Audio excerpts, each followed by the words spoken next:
Agora, os bárbaros eram cristãos. Mas os suevos eram um pouco mais cristãos que os visigodos, que invadiram os suevos porque eram mais cristãos que eles. E assim eles viviam, brigavam, guerreavam, invadiam e lutavam e até que de repente, eles fizeram as pazes e ficou tudo bem. No século VIII uma invasão quase infinita de mouros e árabes tomam a Península Ibérica de assalto, deixando os cristãos sem chance de reação. Eles tomam tudo, menos essa região aqui, o Reino das Astúrias. Todo o resto era do Califado Omíada, que passou a chamar a península de Al-Andalus. E com os muçulmanos os cristãos só tinham 4 opções: A. Eles podiam virar muçulmanos e ficar de boa. B.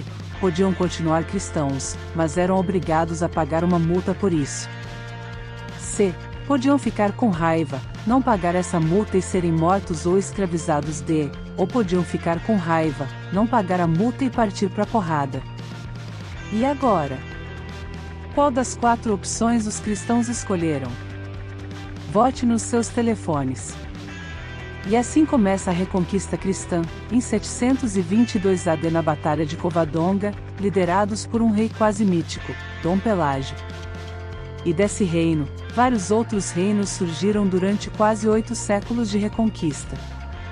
Os reinos de Leão, Navarra, Aragão, Castela e Galiza foram os primeiros.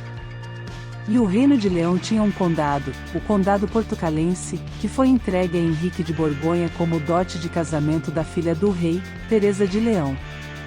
Enquanto os caras ganhavam condados de presente de casamento, eu e você ganhamos um liquidificador que nem funciona direito. Então, Henrique, esperto, aproveita conflitos políticos e declara a independência do Condado Portucalense. Ele morre em 1112, e sua esposa Teresa assume como regente do condado e já começa cagando tudo. Agora ela queria unir o Condado Portucalense ao Reino da Galiza. Só que ela tinha um filho que não gostou nada disso, ele, o Conquistador, o resultado da fusão de Goku, Superman, Hulk e a Manopla do Infinito, ele, Dom Afonso Henriques. Liderando barões portucalenses, ele enfrenta sua mãe e o Reino da Galiza na Batalha de São Mamede em 24 de junho de 1128 na cidade de Guimarães, no norte de Portugal. Dom Afonso Henriques expulsa sua mãe, e se torna um novo conde portucalense. Mas 11 anos depois ele se tornaria um herói português. Na lendária Batalha de Ourique ele derrota uma esmagadora e numerosa força muçulmana. Mas ao lado dele estavam valentes e leais guerreiros, os Cavaleiros Templários. Eles estiveram presentes desde a fundação de Portugal, criando uma relação de lealdade com a nação que atravessaria os séculos. Com a vitória de Ourique, D. Afonso Henriques foi aclamado rei de Portugal, e assim em 1139 nascia o Reino de Portugal, com a dinastia de Borgonha. Mas Afonso ainda teria uma última glória: Lisboa. A reconquista da Península Ibérica era tão importante para o mundo cristão que ela fez parte da Segunda Cruzada. Aliás, esse foi o único sucesso dela. O cerco de Lisboa em 1147 foi um golpe decisivo na dominação islâmica, com o ato final em 1249 com a conquista do Algarve. Era o fim da reconquista cristã em Portugal, era o fim da dominação islâmica.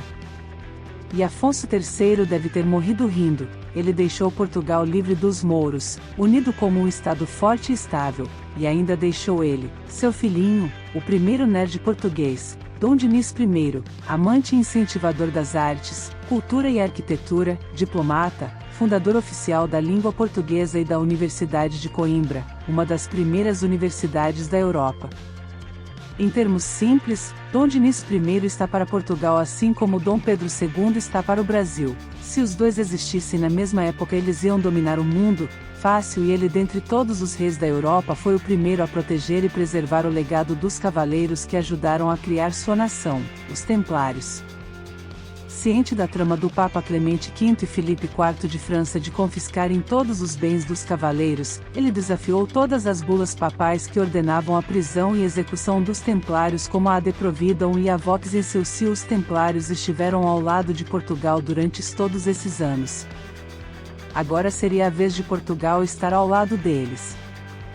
Depois de anos de negociações, o Papa finalmente cedeu à pressão de De Diniz e autorizou o pedido dele em 1319 com a bula Ad Aes Quibus, a criação de uma nova ordem de cavaleiros formada por todos os templários em Portugal. A Ordem de Cristo seria a guardiã do legado dos Cavaleiros do Templo e até do símbolo que foi a face desses guerreiros épicos, e essa atitude corajosa seria responsável por colocar Portugal no topo do mundo, um século depois. Mas antes disso, Portugal passaria por uma prova que testaria ao limite o valor e determinação do seu povo e que poderia mudar para sempre o destino de sua nação. Fernando I, bisneto de De Diniz, tinha uma esposa, ela, a jararaca, traidora de Portugal, Leonor Teles. Com a morte de Fernando, ela passa a governar com o objetivo de entregar Portugal ao Reino de Castela. Com a maioria da população contra a rainha, o país entra em guerra civil. E para completar o caos, o poderoso Reino de Castela invade Portugal com tudo. Uma força esmagadora de mais de 30 mil homens tinha apenas um objetivo: a conquista definitiva de Portugal. Mas um homem seria a face da resistência de um povo teimoso e determinado, ele, o guardião português, o arauto de uma nova era, o rei lusitano, D. João de Avis. Filho do rei Pedro I de Portugal, ele lidera o povo para o campo de batalha contra Castela. 6.000 portugueses contra 30.000 castelhanos, mas Portugal tinha ele, Nuno Álvares Pereira, o cavaleiro monstro português. Mesmo assim, em 14 milhões de probabilidades, Portugal ganharia em apenas uma. Mas Portugal só precisava dessa única oportunidade. Na épica Batalha de Aljubarrota em 14 de agosto de 1385, os portugueses exterminam as forças castelhanas na batalha mais importante da história de Portugal e a mais humilhante dos reinos espanhóis. No mesmo ano, D. João I é aclamado o novo rei de Portugal, dando início à lendária dinastia de Avis.